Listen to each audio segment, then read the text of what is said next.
सो आज दूसरी क्लास है ना।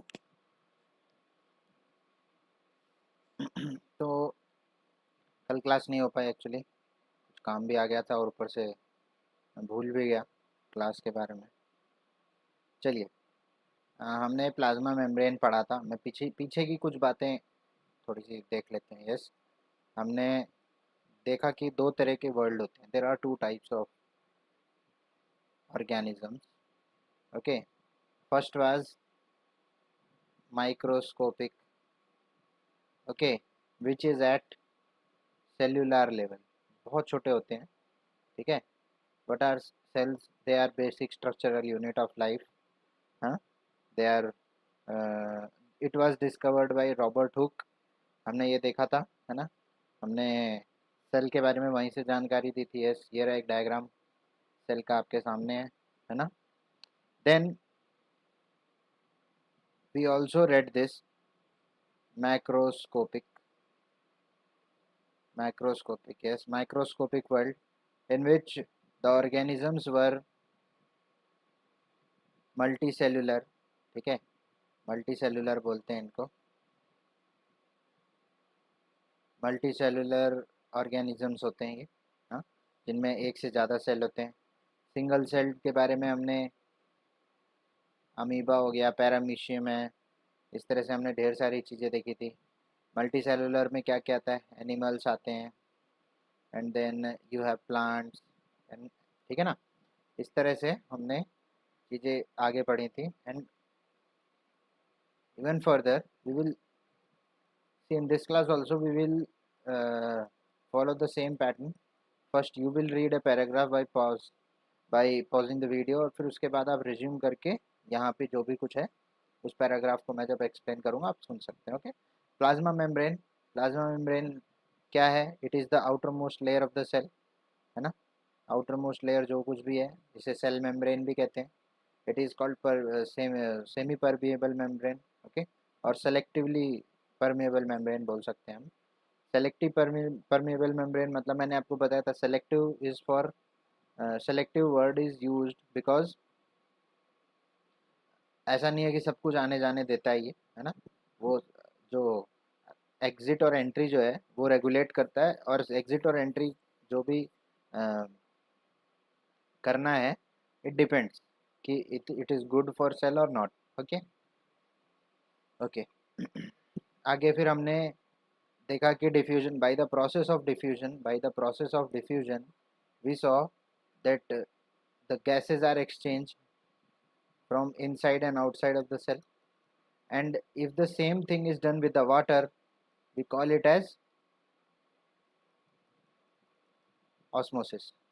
ठीक है, ऑस्मोसिस में वाटर का एक्सचेंज होता है from in and out of the cell, और डिफ्यूजन में गैसेस का होता है ना।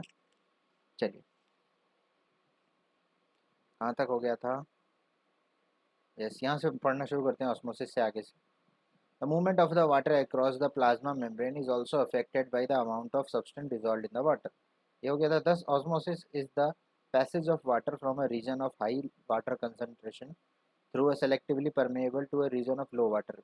तो कल भी आपने बात की थी, जहाँ पर चीज़ें ज़्यादा हैं वहाँ से वो निकल के वहाँ चली जाती हैं जहाँ पर चीज़ें कम। ओके, ये चीज़ अपने आप ये ध्यान रखना है। सेम चीज़ is followed with the water. Okay, water considers, okay. फिर यहाँ से हमने आगे क्या किया था? What will happen if we put an animal cell और plant cell into a sugar solution और साल्ट वाटर। अगर हम एक सेल को पानी के अंदर डाल दें तो क्या होगा? ठीक है, one of the three things could happen. अभी आपके सामने तीन चीज़ें आएंगी, ठीक है, समझना है आपको, बहुत इंपॉर्टेंट है ये। If the medium surrounding the cell has higher water concentration,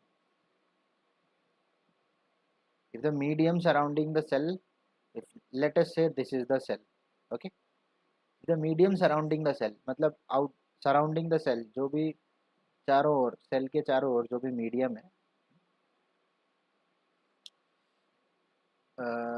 has higher water concentration. तो हाई कहाँ है? बाहर। हाई कहाँ है? बाहर।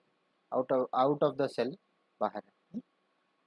जो वाटर कंसेंट्रेशन है वो ज़्यादा है, हाई है, then the cell, meaning that the outside solution is very dilute, okay, outside concentration dilute है।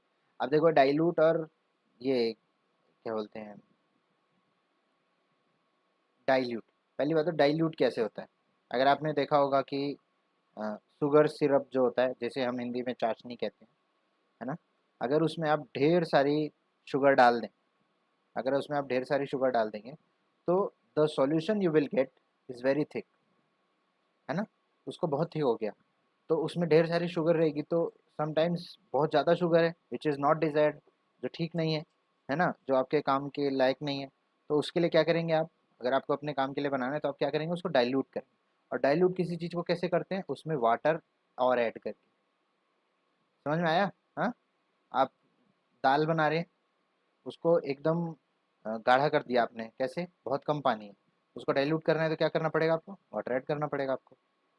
समझ रहे हैं? डाइल्यूट का मतलब, डाइल्यूट क्यों बोला जा रहा है, डाइल्यूट इसलिए बोला जा रहा है क्योंकि वहाँ पर वाटर कंसंट्रेशन हाई है, इसलिए वहाँ पर वर्ड डाइल्यूट यूज हुआ है। Okay, the cell will gain the water by osmosis. So if concentration outside is high and concentration inside is very low, so what you will see is you will see movement of water like this, okay, flow of water like this, and इस flow को हम क्या बोलते हैं, osmosis कहते हैं। such a solution is known as hypotonic solution। क्या बोलते हैं, hypotonic solution। याद रखना है, जब कभी भी आप देखेंगे कि जो वाटर है वो अंदर चला गया है within the what called cell, मतलब बाहर वाटर कंसंट्रेशन ज़्यादा था तो उसकी वजह से अब वो वाटर गेन अंदर हो रहा है, तो इसको हम बोलेंगे हाइपोटोनिक सॉल्यूशन। याद रखना है आपको, इस ये वर्ड बहुत इंपॉर्टेंट है, इसको मार्क कर लेना आपको, ठीक है। मेरा तो हाईलाइटर काम ही नहीं कर रहा है इस पर, पता नहीं क्यों। अरे वाह, हाँ, ठीक है डन, अभी हो रहा है। So it is hypotonic solution, ठीक है। हाइपोटोनिक सॉल्यूशन आपको मार्क कर लेना है, मैंने भी मार्क कर दिया।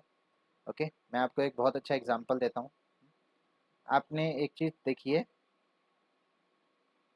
चना, ओके, और you also see this as gram, black gram, और जो भी बोलो, चिक पीस भी बोलते हैं इसको कुछ लोग, जो छोले की तरह होते हैं, काबुली चना जिनको बोलते हैं, है ना। आपको अगर इनको बनाना होता है तो what you do is you generally soak in water. आपकी मदर जो है वो क्या करती हैं, उसको एक रात पहले ही पानी में डाल के छोड़ देते हैं, है ना, उसको ढक देते हैं। तो आपने देखा होगा कि चने जो होते हैं वो छोटे होते हैं, लेकिन जब आप सुबह देखोगे वो हल्के से बड़े हो चुके होते हैं। और ये बड़े क्यों हुए हैं, वो बड़े इसलिए हुए हैं क्योंकि जो वाटर था वो अंदर आ चुका है अब थोड़ा सा। तो इसका मतलब क्या हुआ, आपने पानी के मीडियम मीडियम जो जिसमें डाला था चने, वो उसमें वाटर ज़्यादा था, और वो वाटर क्या हुआ, अंदर आ गया, ठीक है। तो that is simple case of hypotonic solution. ऐसी ढेर सारी चीज़ें हैं, आप जितनी भी दालें होती हैं, आप इनको एक भिगा देंगे तो वो थोड़ी सी बड़ी हो जाती हैं साइज़ में, और वो इसीलिए हुई क्योंकि वाटर उन्होंने अंदर ले लिया, ठीक है। और वो वाटर जो है अंदर आ गया है, विद इन द सेल आ गया है, ठीक है। पहले बाहर था ज़्यादा, अब अंदर आने की वजह से जो है आपको उनका साइज थोड़ा सा बड़ा दिखाई देगा, ठीक है। Water molecules are free to pass across the cell membrane in both direction, ठीक है। वाटर मॉलिक्यूल्स अंदर से बाहर, बाहर से अंदर आ सकते हैं, फ्री है उनके लिए, कोई रेस्ट्रिक्शन नहीं है, ओके। यहाँ फ्री का मतलब वो है। The net overall result is that water enters the cell and cell is likely to swell up. क्या हो जाता है, सेल स्वेल हो जाता है, सूज जाता है एक तरह से। वो एक, आप वो क्या देख रहे हैं आप, आपको चोट लगती है तो क्या वो पोर्शन थोड़ा सा बड़ा हो जाता है, चने और ये सब क्या हो गए, थोड़े से बड़े हो गए साइज में, ठीक है। आई होप आपको समझ में आया होगा। तो soaking a gram in a water for one night, this will result in hypotonic solution, ठीक है। दिस टाइप ऑफ सॉल्यूशन, आपको दिस टाइप ऑफ ऑस्मोसिस क्या होगा, हाइपोटोनिक सॉल्यूशन कहलाएगा, ठीक है। हाइपोटोनिक सॉल्यूशन कौन सा होता है, जहाँ पर आपको दिखेगा कि वाटर जो है वो बाहर ज़्यादा है और अंदर कम, ठीक है। तो आगे बढ़ रहे हैं, ठीक है। If the cell, if the medium has exactly same water concentration as the cell, तो इसका मतलब जो बाहर मीडियम है उसके पास जितना वाटर है, ठीक है, same concentration of water inside the cell. तो अगर सेम है तो हाई और लो की बात ही नहीं है, तो ना तो वो इधर से इधर होगा, ना तो ऐसे होगा, ना तो अंदर होगा ना तो बाहर होगा, है ना। There will be no net movement of the water, across the cell membrane, such a solution is called isotonic solution. क्या नाम है इसका? Isotonic solution. ठीक है, ध्यान देंगे आप सभी लोग. This is isotonic solution. ठीक है, आइसोटोनिक सॉल्यूशन क्या है? जहाँ पर within the cell concentration जो है वाटर का वो बाहर बराबर ही होता है. ठीक है ना, समझना है इसको. और जो पीछे का केस था वो था हाइपोटोनिक. ठीक है, हाइपोटोनिक जहाँ पर outside the concentration of water was more. चलिए, water crosses the cell membrane in both the direction, but the amount going in is the same as the amount going out. ठीक है, तो अंदर भी जा रहा है, बाहर भी उतना ही बाहर निकल जा रहा है. ठीक है, the cell will stay with the of same size. तो यहाँ पर आप swelling नहीं देखेंगे. ओके, आगे बढ़ा जाए. If the medium has lower concentration of water than the cell, मतलब सेल के अंदर जो वाटर कंसंट्रेशन है वो इस बार हाई है और बाहर जो है वो लो है. ठीक है, ऐसे में क्या होगा? ऐसे में आप देखेंगे दैट वाटर हो सकता है अंदर आए और ऐसे ही बाहर जाए, बट जो नेट होगा फाइनली आप देखेंगे कि बाहर ज़्यादा चला जाएगा, क्योंकि वाटर क्या होता है, हाई से लो में जाता है और हाई कहाँ है? अंदर है. तो वो क्या करेगा, अंदर जो वाटर कंसंट्रेशन है वो इस केस में कम हो जाएगी, है ना. तो अगर आपने देखा हो रेजिन्स, किशमिश बोलते हैं जिसको, है ना, वो एक्चुअली अंगूर का बना हुआ होता है. जब आप अंगूर फ्रेश खरीदेंगे तो आप देखेंगे उनके साइज़ बड़े होते हैं, लेकिन वही जो रेजिन्स किशमिश जो होती है उसका साइज़ छोटा हो चुका होता है. वो इसलिए क्योंकि उसने वाटर लूज़ कर दिया, वाटर कंसंट्रेशन उसमें से कम हो गया है. ठीक है, सूख गया है वो एक तरह से, वाटर उसने बाहर छोड़ दिया है. तो इसका मतलब यहाँ पढ़ेंगे हम आगे, that is very concentrated solution. एक मिनट यहाँ पर है. हाँ, if the medium has a lower concentration of water than the cell, meaning that it is very concentrated solution, the cell will lose water by osmosis. तो cell lose कर देगा water, है ना. Such a solution is called hypertonic solution. ठीक है, इसको क्या बोलेंगे हम? Hypertonic solution. याद रहे, हाइपरटोनिक सॉल्यूशन. तीन चीज़ें पढ़ ली हैं, कंफ्यूज नहीं होना है. ठीक है ना, कंफ्यूज हुए तो गड़बड़ हो जाएगी, बात बनेगी नहीं. Okay, again water crosses the cell membrane in both the direction, but this time water leaves the cell than and enters. ठीक है, तो मतलब बाहर जो वाटर लीविंग होगा वो ज़्यादा होगा compare to what it is coming. therefore the cell will shrink. तो बताया मैंने आपको, सेल क्या हुआ? श्रिंक हो जाएगा, पतला हो जाएगा, छोटा हो जाएगा. ठीक है, दस osmosis is a special case of diffusion. Osmosis एक स्पेशल केस होता है डिफ्यूजन का. डिफ्यूजन में गैसेज होती हैं, ऑस्मोसिस में वाटर होता है. ठीक है, through a selectively permeable membrane. Now let us try out the following activity. ठीक है, तीन चीज़ें पढ़ी हमने. पहला था हाइपोटोनिक, सॉरी ये हाइपरटोनिक है. ठीक है, देखो ये नाम थोड़े एक जैसे हैं इसलिए कंफ्यूज नहीं होना है.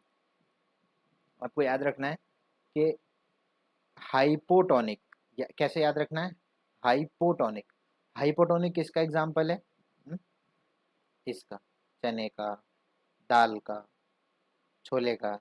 ठीक है, एंड आइसोटोनिक, तो आइसोटोनिक के बारे में आपको ज़्यादा मत जानो, आइसोटोनिक सेम होता है.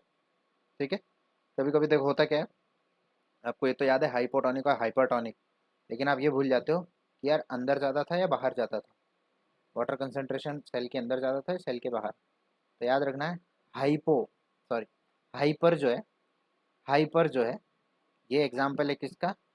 रेजिन का. ठीक है, किशमिश का रेजिन बोलते हैं इसको, हाइपरटोनिक सॉल्यूशन. और चने का एग्जाम्पल जिसमें कि कंसंट्रेशन जो है वो सेल के अंदर, सॉरी हाँ सेल के अंदर, यस सेल के अंदर कंसंट्रेशन वाटर कम होता है, तभी तो वो बाद में जाके बड़ा होगा ना. बड़ा ज़्यादा होगा तो फिर वो तो लूज करेगा वाटर.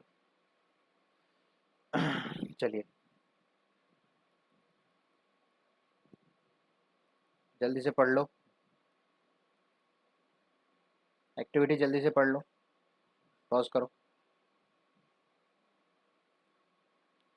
ठीक है, ऑस्मोसिस विद एन एग. अच्छा, ऑस्मोसिस एग के साथ कर रहे हैं हम. Remove the shell of an egg by dissolving it in dilute hydrochloric acid. ठीक है, एक डाइल्यूट हाइड्रोक्लोरिक एसिड है और उसमें जो बाहर का जो शेल है वो रिमूव कर दिया गया है जब आप उसमें डिप कर दिया है। The shell is mostly calcium carbonate. A thin outer skin now encloses the cell. ठीक है, पतली सी एक स्किन की परत है जो कि घेर लेगा। Put the egg in pure water and observe after 5 minutes. What do you observe? The egg swells because water passes it by osmosis. ठीक है, तो अब क्या होगा, शेल एग जो है वो स्वेल हो जाएगा, बड़ा हो जाएगा, है ना। और ऐसे में हम क्या कहेंगे, जो वाटर अंदर, जो नेट मूवमेंट है, जो अंदर चला जाता है, अंदर का मतलब अगर बाहर का कंसंट्रेशन कम है तो याद रहे दैट इज हाइपोटोनिक। इसीलिए जो छोले थे, जो चने थे, वो फूल जा रहे थे।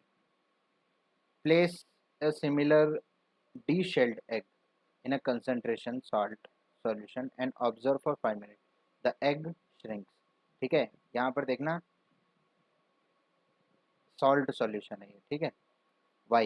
Water passes out of the egg solution into the salt solution because the salt solution is more concentrated. तो चल ठीक है, इसके बारे में तो मुझे ज़्यादा जानकारी कम है, ठीक है, मैं एग तो खाता नहीं हूँ। तो आप ऐसा करके, ऐसा कभी आप घर में ऐसा करेंगे तो आपको ये चीज़ देखने को मिलेगी। बट यहाँ पे हाइड्रोक्लोरिक एसिड इन्वॉल्व है, तो बी सेफ। ठीक है, एग के साथ ऐसा कुछ हो रहा था। यहाँ पर है पुट ड्राई रेजिन्स, इनकी मैं बात कर रहा था, और apricot in plain water and leave them for some time, then place them into a concentrated solution. तो इवन जो ये ड्राई रेजिन्स होते हैं, किशमिश जो होती है, इनको जब आप वाटर में डालेंगे तो आप देखेंगे कि यहाँ वाटर लो है ना, और पानी के अंदर डालोगे तो वहाँ तो अपने आप कंसंट्रेशन हाई हो जाएगा, ढेर सारा पानी डालते हैं। तो अब आप पाएंगे ना अगले दिन रेजिन्स भी बड़े हो जाते हैं। ठीक है, रेजिन्स भी साइज में हल्के से बड़े हो जाएंगे। ओके, नॉट ओनली रेजिन्स, आप कुछ भी देख लो, ये क्या बोलते हैं, आमंड्स हो गए। ठीक है, आमंड्स जो हैं इनमें भी आप देखेंगे साइज में डिफरेंस आ जाता है, हल्के से ये बड़े हो जाते हैं एक रात पानी में रख दो तो। ठीक है, आप ऐसा करते हैं, पानी में रख के खाते हैं तो इवन हेल्थ के लिए भी काफ़ी अच्छा होता है।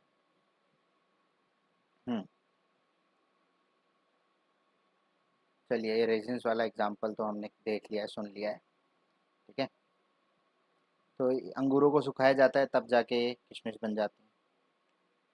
Unicellular fresh water organism and most plant cells tend to gain water through osmosis. ठीक है, तो ये जितने भी यूनिसेलुलर फ्रेश वाटर ऑर्गेनिज्म है और प्लांट सेल जो होते हैं, ये गेन करते हैं वाटर ऑस्मोसिस से। Absorption of water by plant root is also an example of osmosis.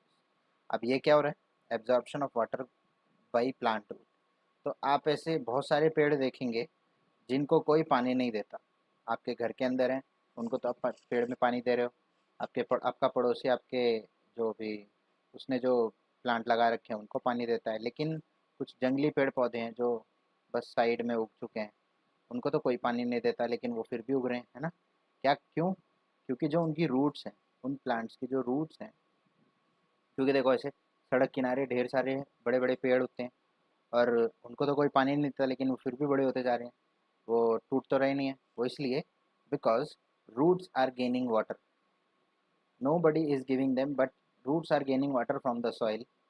Okay, and it is also by osmosis. ठीक है, absorption of water by plant roots is also an example of osmosis. ठीक है, तो osmosis याद रहे, बहुत अच्छा एक एग्ज़ाम में आने वाला क्वेश्चन है। ऑस्मोसिस हो गया, डिफ्यूजन हो गया, ठीक है, बहुत इंपॉर्टेंट चीज़ें हैं सब। Thus diffusion is important in exchange of gases and water in life of cell. ठीक है, in addition to this the cell also obtains nutrition from its environment. पानी नहीं, वो न्यूट्रिशन भी लेता है। Different molecule move in and out of the cell through a type of transport requiring use of energy. ठीक है, जो ये in and out of the cell जो होता है, ये एक तरह के ट्रांसपोर्ट से होता है जिसको कि एनर्जी चाहिए होती है। ये जल्दी से पैराग्राफ पढ़ लो, ठीक है। ये छोटा सा पैराग्राफ है, इसके बाद मैं आपको बताता हूँ। चलिए शुरू कर रहे हैं, पॉज करके पढ़ा होगा आपने। The plasma membrane is flexible. The plasma membrane is flexible, याद रहे, plasma membrane is flexible and is made up of organic molecules called lipids. बहुत इंपॉर्टेंट चीज़ है, प्लीज़ इसको याद रखना है। प्लाज्मा मेम्ब्रेन फ्लेक्सिबल होता है, ठीक है। Plasma membrane is flexible, okay.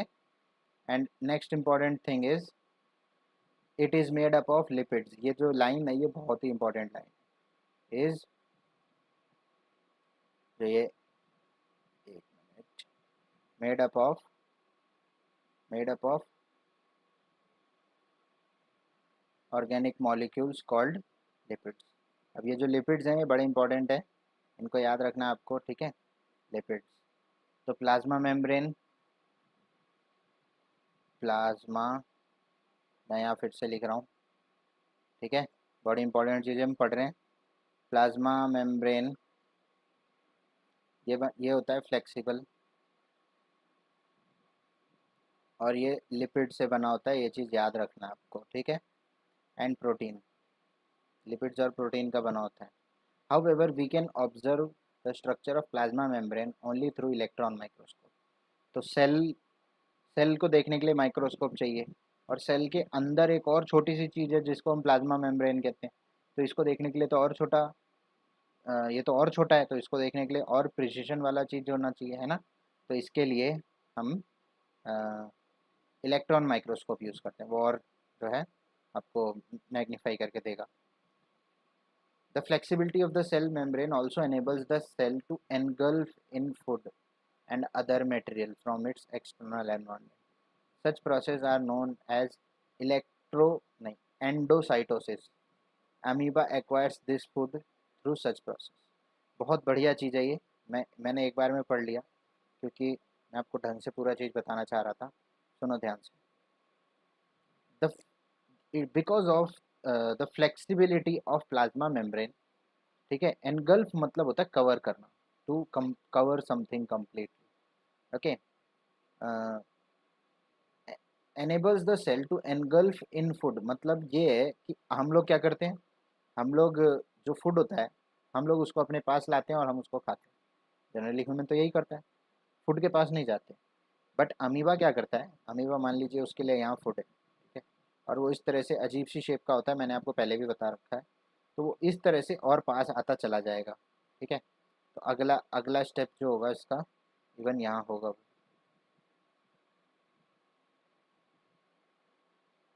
Diagram नहीं है, चलो ये तो गलत बात है, ठीक है। तो अगला स्टेप उसका कुछ इस तरह से होगा, ठीक है। वो और पास आ चुका होगा, और वो पास आ चुका होगा, ठीक है, इस तरह से, और वो पास में आ जाएगा। एंड फाइनली जो है इसको वो कवर कर लेगा, एनगल्फ कर लेगा, ठीक है। कुछ इस तरह से जो है वो अब कवर कर लेगा, एनगल्फ कर लेगा, ठीक है। तो अमीबा ऐसे अपना फूड लेता है, ठीक है। वो क्या करेगा, फूड के पास जाएगा और उसको एनगल्फ कर लेगा। ये किसकी वजह से पॉसिबल हुआ, ये इस जो देखो, ये जो है ना, ये कितना देखो, प्लाज्मा मेम्ब्रेन कितना फ्लेक्सिबल है, इसलिए जो शेप चाहता है वो मिल जाता है इसको, है ना। तो ये सिर्फ और सिर्फ प्लाज्मा मेम्ब्रेन की वजह से हुआ, क्योंकि वो फ्लेक्सिबल है, और उसकी फ्लेक्सिबिलिटी की वजह से अमीबा जो मर्जी शेप ले रहा है और फाइनली फूड को एक्वायर कर ले रहा है, ठीक है। और इस प्रोसेस को, जिस प्रोसेस से एक तरह से आप कह सकते हैं कि अमीबा खाना खाता है, इसे हम एंडोसाइटोसिस कहते हैं। बहुत इंपॉर्टेंट है, प्लीज़ इसको ध्यान रखना है, दैट इट इज़ एंडोसाइटोसिस। ये जो है बहुत इंपॉर्टेंट है, ठीक है। आज आपने कुछ बहुत इंपॉर्टेंट चीज़ें पढ़ी हैं, बहुत आपको देखो याद रखना है इसको, ठीक है। फिलहाल आपने देखा 3 तरह के ऑस्मोसिस आपने पढ़े हैं, है ना। फर्स्ट जो था वो हाइपोटोनिक सॉल्यूशन था, ठीक है। इसमें सेल के अंदर वाटर कंसंट्रेशन लो था, सेल के बाहर हाई था, जिसकी वजह से रेसिन रेसिन नहीं, जिसकी वजह से चना जो था वो फूल जा रहा था, है ना। इस तरह से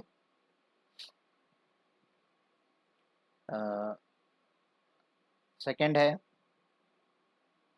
आइसोटोनिक सॉल्यूशन। मैं फिर से देखो रिवीजन करवा रहा हूँ, ये आइसोटोनिक सॉल्यूशन, इसमें अंदर और बाहर जो कंसंट्रेशन ऑफ वाटर है वो सेम है। और थर्ड क्या था, हाइपरटोनिक सॉल्यूशन, ये था केस रेजिन का, जहाँ पर अंदर सेल के अंदर वाटर लेवल हाई है, एक मिनट, यस हाई है, और यहाँ पर लो है, ठीक है, जिसकी वजह से रेजिन जो है बाद में अब पूरा पानी बाहर देकर वो रेजिन बन गया, अंगूर जो है वो रेजिन बन गया, ग्रेप्स रेजिन बन गए, और अ, जो नेट वाटर जो है वो बाहर बाहर गया है ज़्यादातर, है ना। ओके, फिर आपने आपने जो एक और इम्पोर्टेंट चीज़ जो पढ़ी है, ये पढ़ा कि जो प्लाज्मा मेम्ब्रेन है दैट इज़ फ्लेक्सिबल, ठीक है, और ये किससे बना होता है, ये लिपिड्स एंड प्रोटीन से बना होता है। बायोलॉजी में आपको बहुत सारी चीज़ें याद करनी होती है, इनका रीज़न नहीं है, ये क्यों लिपिड से बना है, प्रोटीन से बना है, इसका रीज़न नहीं है, बस बना है, आपको याद रखना, that's it. Lipids and protein, ठीक है, फ्लेक्सिबल होता है, और इसी फ्लेक्सिबिलिटी के वजह से अमीबा जैसे ऑर्गेनिज्म अपना फूड एक्वायर कर पाते हैं, है ना। और उस प्रोसेस को हम एंडोसाइटोसिस कहते हैं। ये भी एक बहुत इंपॉर्टेंट चीज़ है, एग्जाम में आ जाएगा सीधा सीधा। Which which organism uses process of endocytosis, तो आप अमीबा टाइप जो है मार्क कर सकते हैं, या फिर वो ऐसा भी पूछ सकता है कि the process of acquiring food by used by amoeba is called, तो आपको वहाँ पे ये यूज़ करना है, एंडोसाइटोसिस।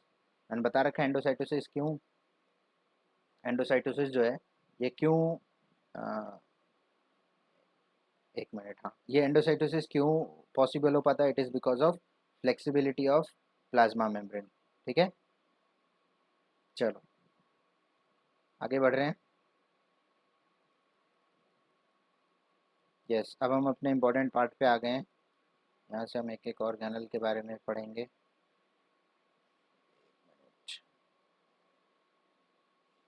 हाँ जी,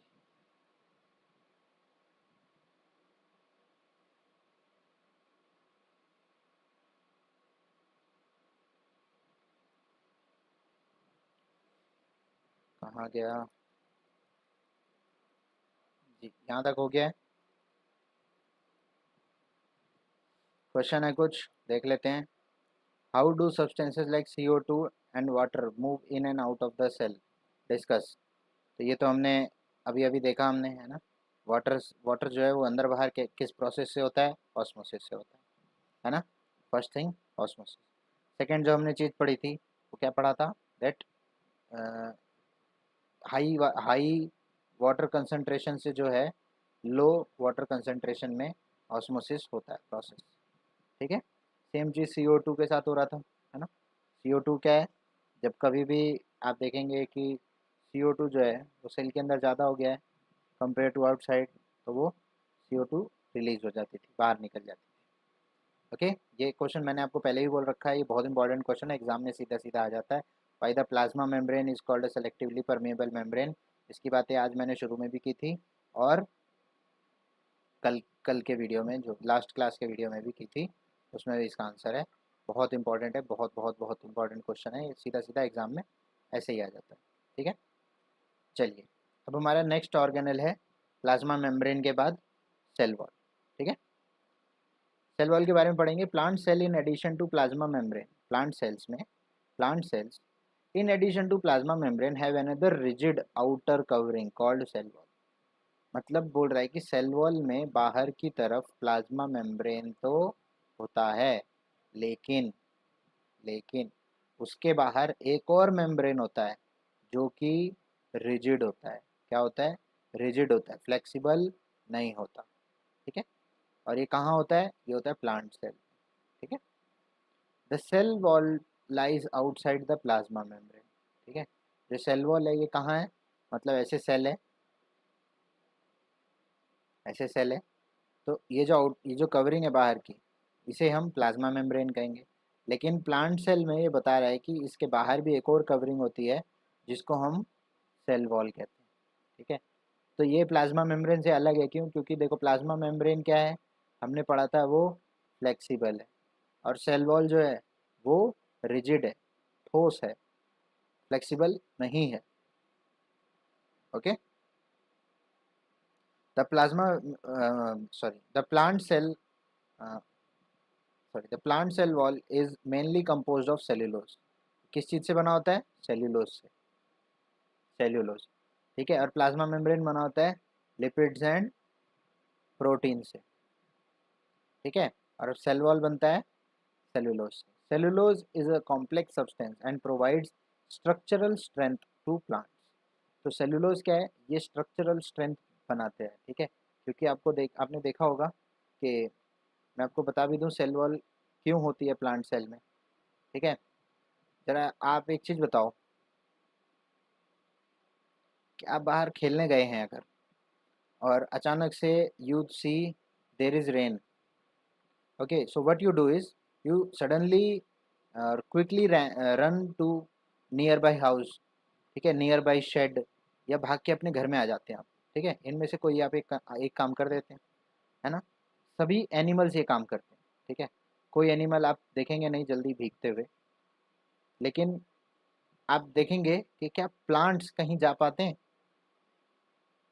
नहीं। तो आप देखेंगे प्लांट्स बारिश में भी वही हैं, जब तेज विंड आती है तब भी वही हैं, है ना। जब तेज गर्मी होती है, जब जो क्लाइमेट है बहुत ही ज़्यादा वार्म हो जाता है, तब भी वो वही हैं। जब क्लाइमेट बहुत ही ज़्यादा कोल्ड होता है तब भी वो वही हैं। लेकिन हम लोगों को प्रोटेक्शन चाहिए होती है इन सब चीज़ों से। विंड आती है तो भी हम वहाँ नहीं रहते विंड में, है ना। वार्म जब होता है तो हम घर में बंद करके बैठ जाते हैं। कोल्ड होता है तो हम नेसेसरी प्रिकॉशन लेते हैं, कपड़े ज़्यादा पहनना शुरू कर देते हैं। तो अब ये सब क्या है? ये सब एक तरीका है जो कि एनिमल्स कर सकते हैं लेकिन प्लांट्स नहीं कर सकते। तो उनको ये सब सहने के लिए एक आउटर कवरिंग, एक नेचुरल स्ट्रक्चर सपोर्ट चाहिए होता है। ठीक है, जो इन सब को उनको सहने में मदद कर सके। तो इसलिए सेल वॉल के बाहर एक अनदर कवरिंग होती है जिसे हम सेल वॉल कहते हैं। सेल वॉल रिजिड होती है, फ्लेक्सिबल नहीं होती प्लाज्मा मेम्ब्रेन की तरह, और वो सेलुलोज से बनी होती है। When a living plant cell loses water through osmosis, there is shrinkage or contraction of the content of the cell away from the cell wall. क्या बोल गया ये? when a when a living plant cell loses water through osmosis, living plant cell जो है अगर वो water lose करता है, there is a shrinkage or contraction of the content of the cell wall away from the of a cell away from the cell wall. Yes, तो आप देखेंगे कि कभी भी वाटर लूज करेगा तो नेचुरली वो प्लांट सेल जो है वो श्रिंक कर जाएगा, छोटा हो जाएगा, है ना।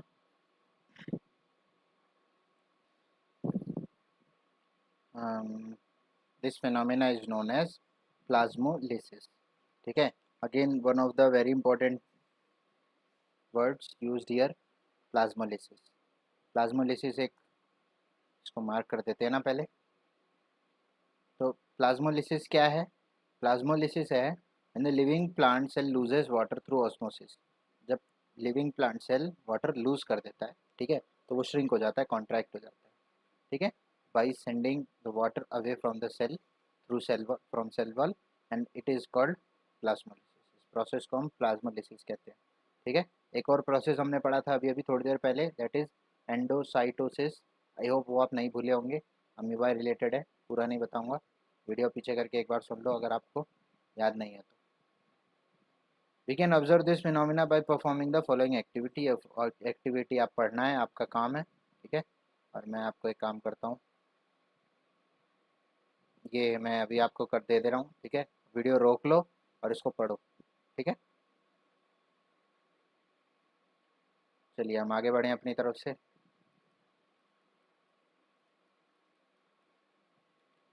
Okay, what do you infer from the activity? हम क्या अब हम क्या निष्कर्ष निकाल सकते हैं, हम क्या सीखा है हमने, क्या देखा है हमने एक्टिविटी में? It appears that only living cell and not dead cells are able to absorb water by osmosis. Very important line, बहुत इंपॉर्टेंट लाइन है, कि जो लिविंग सेल्स हैं, लिविंग सेल्स जो हैं ये ही वाटर एब्जॉर्ब कर सकते हैं। ठीक है, it appears that only living cell and not dead cell are able to observe water by osmosis. Osmosis, ठीक है। Cell wall permit the cell walls permit the cells of plants, fungi, and bacteria to withstand very dilute, hypotonic external media without bursting. अरे अगर आपको याद हो, hypotonic, hypotonic मैंने आपको बोला था, आपको वर्ड याद रखना है। क्या याद रखना है? चना, है ना। चने में क्या हो रहा था? चने में क्या हो रहा था? अगर आप ध्यान से देखेंगे तो बाहर वाटर लेवल हाई था जब आप भिगाने के लिए रखते हैं, अंदर लो होता है, सुबह देखते हैं तो अंदर हाई हो जाता है ना। तो ये क्या है? हाइपोटोनिक। तो ये बोल रहा है cell wall permit the cells of plant, ठीक है। Cell wall permit the cells of plants, fungi and bacteria, इन सब में सेल वॉल होता है, ठीक है। फॉर एन एक्सेप्शन आप देखते हैं कि बैक्टीरिया जो है, ये जो बैक्टीरिया है, दिस इज, एक मिनट, इसमें भी सेल वॉल होता है, ठीक है। एक्सेप्शन के लिए आप देख सकते हैं, इंपॉर्टेंट है। कभी अगर एग्जाम से आपसे पूछ ले कि सेल वॉल कहाँ कहाँ होता है तो आप देख सकते हैं प्लांट्स के अलावा।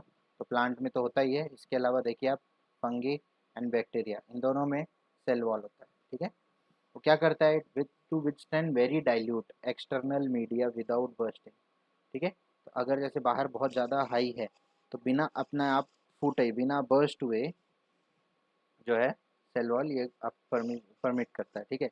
नहीं तो पता चला पानी इतना ले रहा है, इतना ले रहा है, अंदर इतना लेता गया, ठीक है, कि उसकी खुद की कैपेसिटी से ज़्यादा पानी हो जाएगा तो वो क्या होगा? फट जाएगा। जबकि ऐसा होता नहीं है ना, क्योंकि सेल वॉल है बाहर। और मैंने पहले ही बता रखा है सेल वॉल जो है वो रिजिड है। और किससे बना होता है? सेल्यूलोज, ठीक है।